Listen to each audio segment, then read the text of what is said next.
Assalamualaikum warahmatullahi wabarakatuh. Innal hamdalillah nahmaduhu wa nasta'inuhu wa nastaghfiruhu wa na'udzu billahi min shururi anfusina wa sayyiati a'malina. May yahdihillahu fala mudilla lahu wa may yudlil fala hadiya lahu. Asyhadu an la ilaha illallah wahdahu la syarika lahu wa asyhadu anna Muhammadan 'abduhu wa rasuluh. يا أيها الذين آمنوا اتقوا الله حق تقاته ولا تموتن إلا وأنتم مسلمون يا أيها الناس اتقوا ربكم الذي خلقكم من نفس واحدة وخلق منها زوجها وبث منهما رجالا كثيرا ونساء واتقوا الله الذي تساءلون به والأرحام إن الله كان عليكم رقيبا يا أيها الذين آمنوا اتقوا الله وقولوا قولا سديدا يصلح لكم أعمالكم ويغفر لكم ذنوبكم ومن يطع الله ورسوله فقد فاز فوزا عظيما أما بعد فإن أحسن الكلام كلام الله وخير الهدى هدى محمد صلى الله عليه وسلم وشر الأمور محدثاتها فإن كل محدثة بدعة وكل بدعة ضلالة wa kullu dhalalatin finnar. Para muslim dan muslimah dirahmati Allah tabaraka wa taala. Alhamdulillah kita masih diizinkan Allah Subhanahu wa taala untuk bersua dalam majlis ilmu untuk membahas hukum-hukum yang berkaitan dengan puasa Ramadan. Agar kita mendapatkan keutamaan-keutamaan yang telah dijelaskan oleh Rasulullah sallallahu alaihi wasallam tentang keutamaan bulan Ramadan. Tentunya syaratnya adalah kita berpuasa sesuai dengan diajarkan Nabi sallallahu alaihi wasallam. Inilah di antara kenapa kita harus bersemangat mempelajari hukum-hukum yang berkaitan dengan bulan Ramadan. Para muslim dan muslimin dirahmati Allah tabaraka wa taala.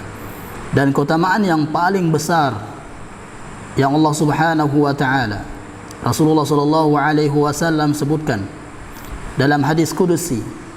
Allah Subhanahu wa taala berfirman, kullu amali ibni adam lahu illa as-siyama. Semua perbuatan amalan anak Adam itu untuknya kecuali puasa. Fa innahu li wa ana ajzi bihi. Karena puasa adalah untukku, kemudian saya akan membalasnya. Maksudnya di sini adalah Allah Subhanahu wa taala ingin menjelaskan bahwasanya puasa itu balasannya tidak ada batasnya. Balasannya tidak ada batasnya. Kenapa demikian? Karena ketika kita sedang berpuasa, entah itu puasa sunnah atau puasa Ramadan, kita sedang mengamalkan, mempraktekkan 3 bentuk kesabaran di dalamnya. Yang pertama adalah sabar ala taatillah. Yang pertama adalah sabar ketika kita taat kepada Allah Subhanahu wa taala.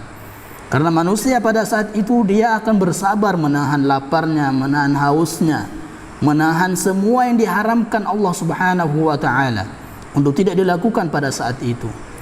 Kemudian yang kedua adalah sabrun an ma'siyatillah. Bersabar untuk tidak bermaksiat kepada Allah Subhanahu wa taala. Untuk tidak melakukan segala yang membatalkan puasa, untuk tidak melakukan segala yang mengurangi pahala puasa. Kemudian yang ketiga adalah sabrun ala aqdarillah. Bersabar atas takdir Allah Subhanahu wa taala yang kita rasakan pada saat itu. Kita merasakan takdir Allah yang sangat pedih, yaitu dari menahan lapar, haus, dahaga, merasa panas dan seterusnya. Itulah takdir Allah Subhanahu wa taala yang kita rasakan sangat pedih sekali. Namun kita bersabar karena ingin meraih pahala puasa yang tidak ada batasnya. Para muslim dan muslimat berarti Allah tabaraka wa taala. Kemudian Imam Ibnu Rajab Al-Hambali rahimahullah taala menyebutkan dalam kitabnya Lataiful Ma'arif bahwasanya dalam sahabat itu dalam puasa itu ada 2 jihad. Yang pertama adalah di siangnya jihad untuk berpuasa. Jadi dalam bulan Ramadan terdapat 2 jihad. Yang pertama adalah jihad ketika kita berjihad karena Allah Subhanahu wa taala ketika kita di siangnya berpuasa menahan diri dari untuk memakan yang dihalalkan Allah Subhanahu wa taala. Sebelumnya itu dihalalkan, tapi karena kita berpuasa menjadi haram untuk dimakan, seperti makan, minum dan seterusnya. Kemudian yang kedua adalah jihad di malam harinya. Berjihad di malam harinya dengan qiyamul lail di bulan Ramadan. Karena banyak sekarang orang yang hanya perhatian ketika siangnya saja berpuasa, ya, berjihad di siangnya saja, namun di malamnya dia tidak berjihad untuk melakukan qiyamul lail. Padahal Rasulullah SAW mengatakan, barang siapa yang dia qiyamul lail dan salam bersama imam, kutiba lahu qiyamul lail, maka dia akan dicatat oleh Allah Subhanahu wa taala, dia akan mendapat pahala qiyamul lail sepenuh malam itu akan dicatatkan pahala Allah Subhanahu wa taala, dengan syarat dia bersama imam kemudian salam bersama imam juga. Itulah kenapa kita harus berjihad, ya, di malam harinya dengan qiyamul lail. Jadi seorang yang ingin mendapatkan pahala tadi yang besar dari pahala puasa adalah dia harus berjihad di siangnya dengan berpuasa. Yang kedua, dia harus berjihad di malamnya dengan qiyamul lail. Para muslim dan muslimat rahmati Allah tabaraka wa taala. Kemudian kita akan melanjutkan bab yang selanjutnya akan kita bahas pada malam hari ini adalah bab, di sini kita tulis bab yang ke-9. Ya, bab yang ke-9, yaitu rukun puasa. Rukun puasa. Para muslim dan muslimat rahmati Allah tabaraka wa taala. Rukun itu adalah perkara yang harus dikerjakan di dalam ibadah. Di dalam ibadah itu, dari awal ibadah sampai akhir. Sehingga ketika dikatakan rukun puasa, maka maknanya adalah perkara-perkara yang harus dilakukan saat seseorang sedang berpuasa. Saat seseorang sedang berpuasa, dari sejak dia mulai berpuasa, terbit fajar, sampai berbuka, terbenamnya matahari. Para muslim dan muslimat rahmati Allah tabaraka wa taala, itulah tadi definisi rukun. Kemudian yang kedua adalah, ada berapa sih rukun puasa itu? Rukun puasa tidak banyak, ada 2 saja. Rukun puasa itu ada 2. Yang pertama adalah al-imsak. Yang pertama adalah al-imsak. Imsak di sini maksudnya adalah kapan dia mulai. Imsak di sini maksudnya adalah menahan. Sesuai dengan apa yang kita sebutkan di awal kali pertemuan, yaitu puasa itu definisinya secara bahasa adalah imsak, menahan. Jadi di sini rukun puasa yang pertama adalah menahan, imsak. Menahan diri dari segala yang batalkan puasa. Ini rukun yang pertama. Jadi seorang yang berpuasa harus dia menahan diri dari segala yang batalkan puasanya di saat dia sedang berpuasa. Dan ini disebutkan ijma' para ulama tentang hal ini. Kemudian yang kedua adalah waktu imsak. Waktu imsak maksudnya dari kapan dia mulai menahan diri dari segala yang batalkan puasa dan sampai kapan. Itu maksudnya. Jadi di sini waktu imsaknya adalah dari terbitnya fajar. Dari terbitnya fajar sampai terbenamnya matahari. Sampai terbenamnya matahari. Di sini kita sebutkan terbitnya fajar. Ya, bukan terbitnya matahari, beda. Terbitnya fajar dengan terbitnya matahari berbeda. Sampai terbenamnya matahari. Kemudian dalam rukun yang kedua ini ada 2 pembagian, kita bagikan menjadi 2. Kita akan bahas yang pertama adalah awal waktu imsak. Awal waktu imsak. Wajib bagi orang yang berpuasa untuk menahan diri dari melakukan segala hal yang batalkan puasa, dimulai dari terbitnya fajar yang kedua. Dari terbitnya fajar yang kedua. Kenapa kita sebutkan fajar yang kedua? Karena fajar itu dibagi 2. Fajar itu ada dua, ada namanya fajar kadzib dan fajar shadiq.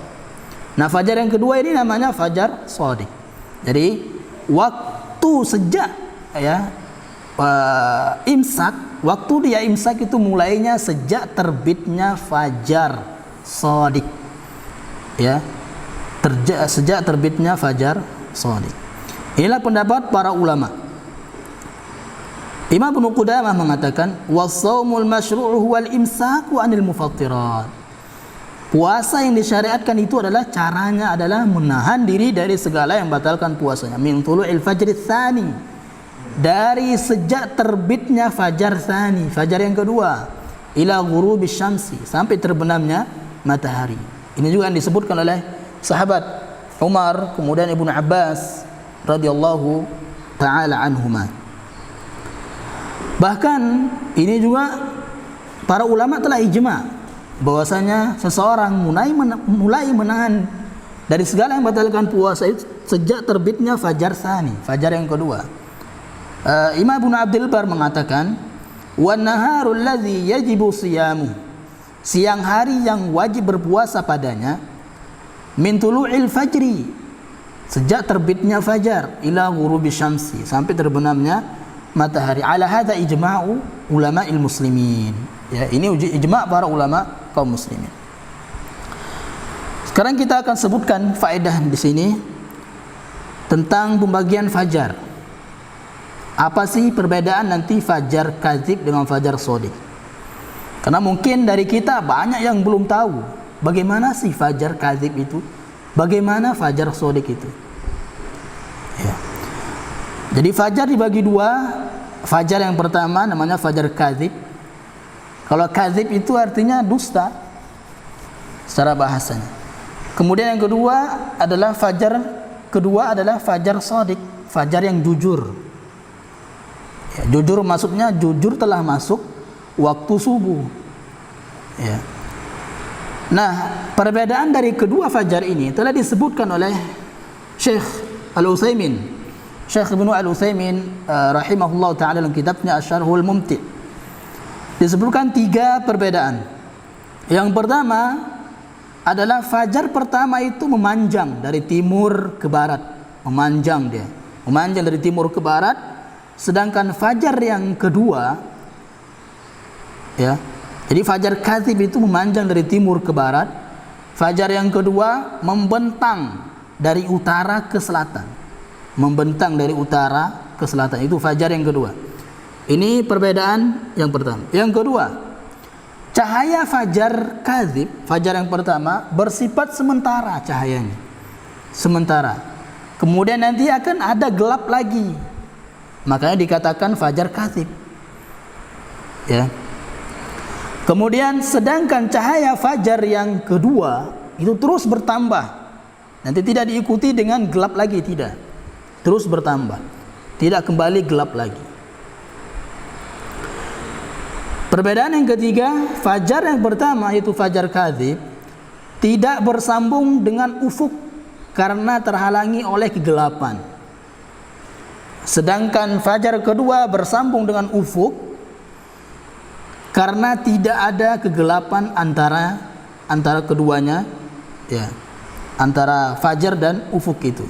Jadi maksudnya nanti fajar ketika setelah fajar tsani itu menyebar, ya, cahaya-cahaya bersinar menyebar, tidak diikuti dengan gelap lagi, tidak. Ya, ini disebut oleh Syekh Ibnu Utsaimin rahimahullah taala. Faedah yang kedua, bolehkah awal waktu imsak, ya, awal waktu imsak itu berpatokan dengan jadwal atau azan salat subuh? Apakah kita harus melihat fajar naik ke bangunan yang tinggi, ya? Apa kita harus pergi ke pinggir pantai, pinggir laut agar terlihat fajar tersebut? Atau boleh enggak kita berpatokan dengan jadwal azan salat subuh? Ya, waktu kita mulai menahan dari segala hal yang membatalkan puasa. Kemudian juga bolehkah kita berpatokan waktu berbuka, ya, dengan jadwal atau azan salat maghrib, azan salat maghrib. Ya. Di sini penjelasannya adalah sejak ditemukan alat-alat modern, katanya di sini, dan dibuat jadwal waktu salat, tidak dijumpai para ulama kontemporer ada yang mengingkari hal tersebut. Ya. Jadi tidak dijumpai mereka mengingkari jadwal-jadwal salat. Jadwal-jadwal salat yang ada di masjid-masjid. Ini pertanda bahwasanya menggunakan jadwal-jadwal tersebut dibolehkan, ya, dengan kesepakatan para ulama sekarang.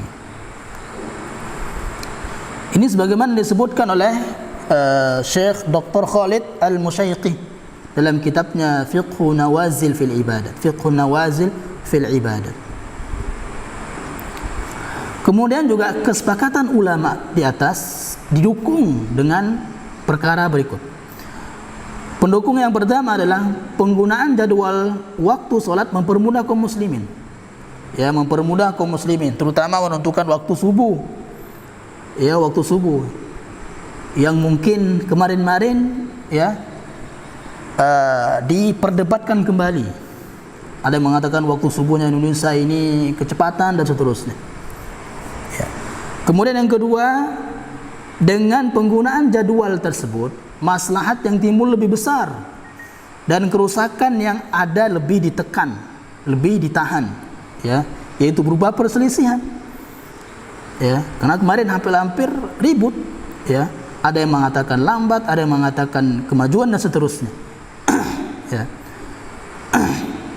Sehingga nanti tidak adanya perpecahan antara kaum muslimin kalau kita semuanya berpatokan dengan jadwal salat yang telah dibuat oleh pemerintah tentunya.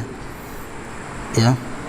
Yang ketiga, jadwal waktu salat yang ada dikeluarkan oleh pemerintah kaum muslimin, Jadi mungkin boleh dikatakan tidak boleh kita menggunakan berpatokan dengan jadwal waktu salat yang seumur hidup gitu loh, atau 1 tahun full, ya,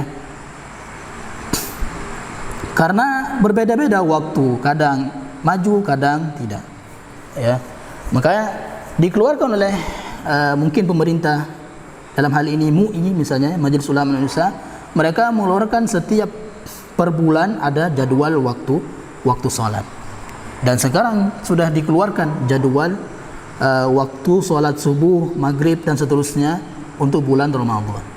Ya.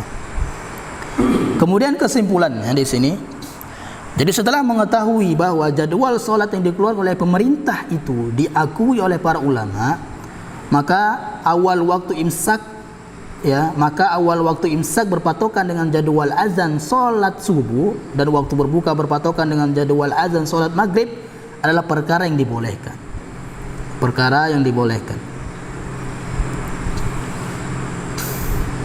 Oleh karena itu, seyogyanya kaum muslimin mempunyai jadwal-jadwal tersebut yang sudah tersebar sekarang.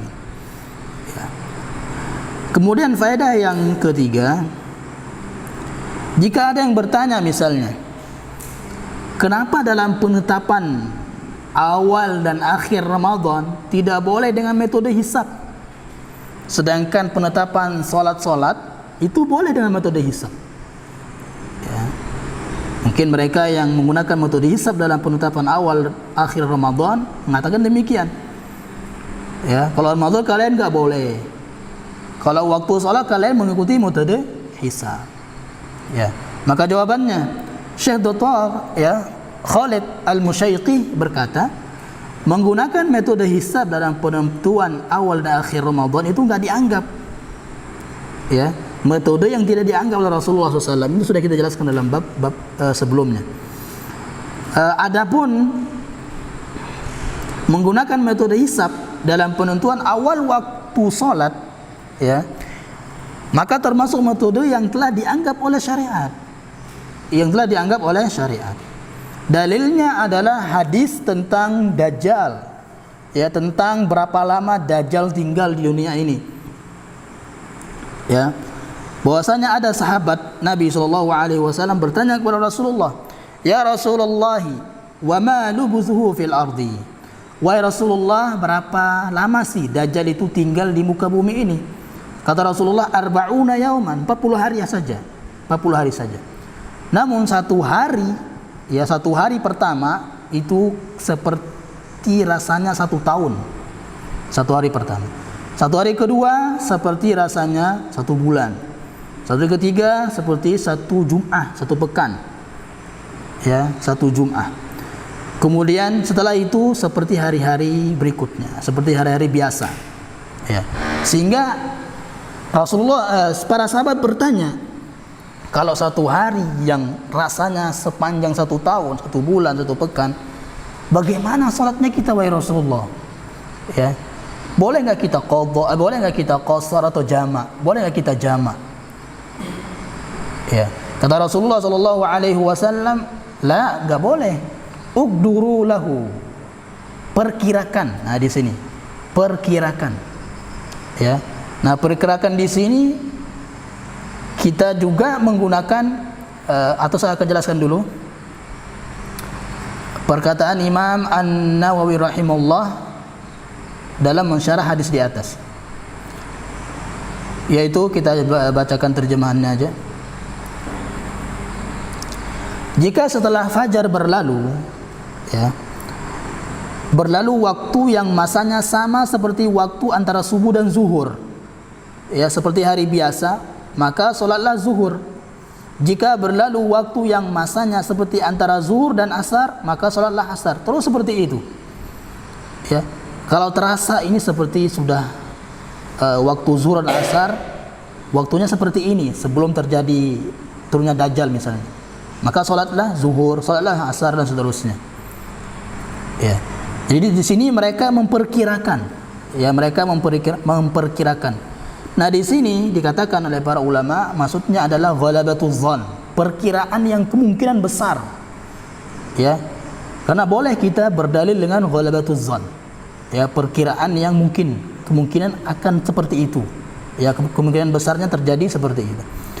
Nah, dari sinilah, ya, hadis di atas disimpulkan bahwasanya karena sulitnya menentukan waktu sholat subuh sekarang, ya, karena banyaknya bangunan-bangunan yang tinggi, ditambah lagi cahaya-cahaya yang banyak, sehingga kita akan terganggu kalau melihat fajar itu.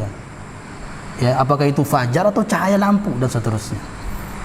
Ya, makanya kita di sini mengira-ngira waktunya. Nah, mengira-ngira di sini ada alatnya tentunya. Apalagi di zaman modern sekarang seperti alat untuk metode hisab itu. Ya.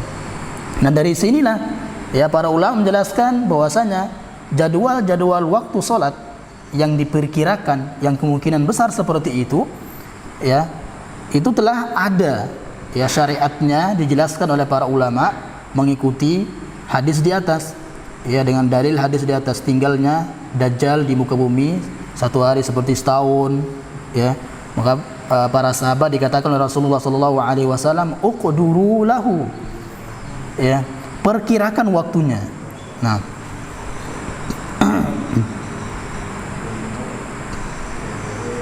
kemudian selanjutnya di sini ada beberapa kasus, ya, ada beberapa kasus yang muncul dalam masalah ini, yaitu masalah tentang mengetahui awal waktu imsak.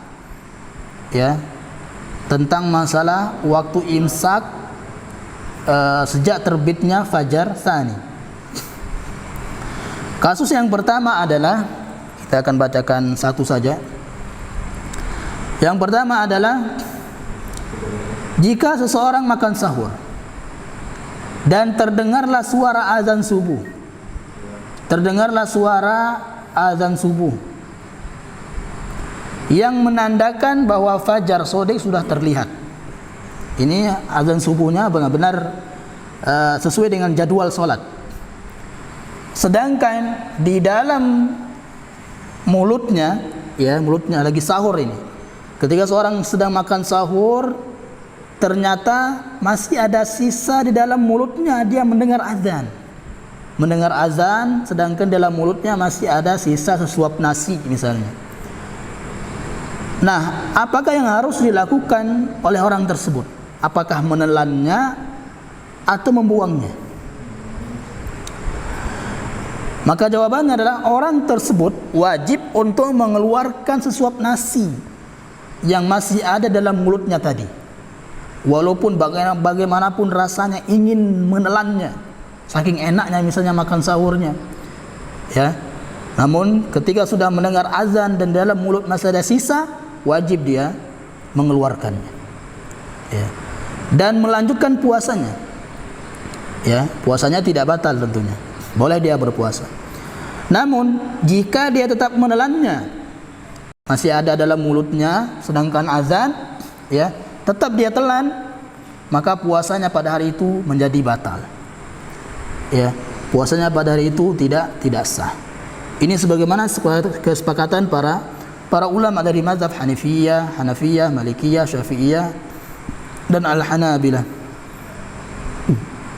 Dalilnya yang pertama dari Al-Quran, itu firman Allah Subhanahu wa ta'ala, kulu washrabu hatta yatabayyana lakumul khaytul abyadu minal khaytul aswadi minal fajri thumma atimus siyama ilal lail. Dan makan minumlah hingga terang bagimu benang putih dari benang hitam, maksudnya fajar, ya, fajar tsani. Kemudian sempurnakanlah puasa itu sampai datangnya malam, terbenamnya matahari. Al-Baqarah 187. Sisi pendalilannya adalah, kata Imam Ibnu Qudamah rahimahullah, Allah menghalalkan makan dan minum sampai terbitnya fajar. Halal makan minum, berjima pada malam itu halal, ya. Makan minum halal sampai terbitnya fajar. Ketika sudah terbit fajar, maka wajib, ya, sejak itu imsak, walaupun dalam mulut masih tersisa makanan, ya, tidak boleh ditelan, harus dikeluarkan. Kemudian dalil yang kedua adalah dari hadis Nabi sallallahu alaihi wasallam, bahwasanya Bilal mengumandangkan azan. Maka Rasulullah sallallahu alaihi wasallam bersabda, "Kulu washrabu." Tetap makan dan minum sekalipun Bilal sudah azan, ya. Karena hatta yu'adzina Ibnu Ummi Maktum, sampai Ibnu Ummi Maktum itu azan. Karena di zaman subuh Nabi sallallahu di zaman Nabi sallallahu alaihi wasallam waktu subuhnya azannya ada dua. Ya, yang pertama itu azan Bilal, ya, azan Bilal untuk membangunkan orang-orang untuk salat tahajud, untuk salat witir dan seterusnya. Yang kedua adalah azannya Ibnu Ummi Maktum.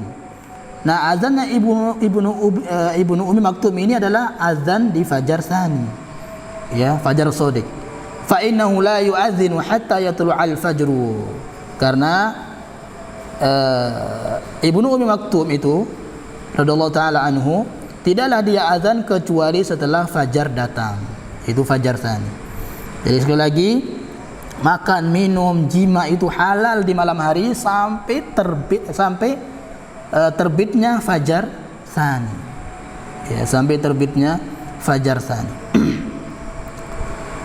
Kemudian yang kedua, yang selanjutnya adalah perkataan Imam An-Nawawi rahimahullah, "Man tala'al fajru wa fihi ta'amun falyalfidhu wa yutimma shaumahu." Ketika telah menyebutkan ketika fajar sudah terbit sedangkan di dalam mulutnya masih ada makanan, maka wajib baginya untuk mengeluarkannya dan melanjutkan puasanya. Fa ini batala'ahu ba'da ilmihi bil fajri batala saumuhu. Namun jika dia menelannya setelah dia mengetahui fajar telah terbit, ya, azan subuh kalau kita sekarang telah dikumandangkan, maka tetap dia telan, batala saumuhu, puasanya batal. La khilafa fihi, tidak ada perselisihan para ulama tentang hal ini, ya. Ya, insyaallah kita akan lanjutkan tentang kasus yang kedua, ya, kasus yang kedua di malam berikutnya insyaallah. Di sini kita sebutkan ada 4 kasus, ya, insyaallah. Ada 4 kasus dalam masalah ini, ya. Nanti misalnya dia sedang jima misalnya sama istrinya, tahu azan, apa yang harus dia lakukan? Ya, insyaallah kita akan bahas pada malam besok insyaallah. Subhanallah bihamdika, asyhadu an la ilaha illa anta, astaghfiruka wa atubu ilaik. Assalamualaikum warahmatullahi wabarakatuh.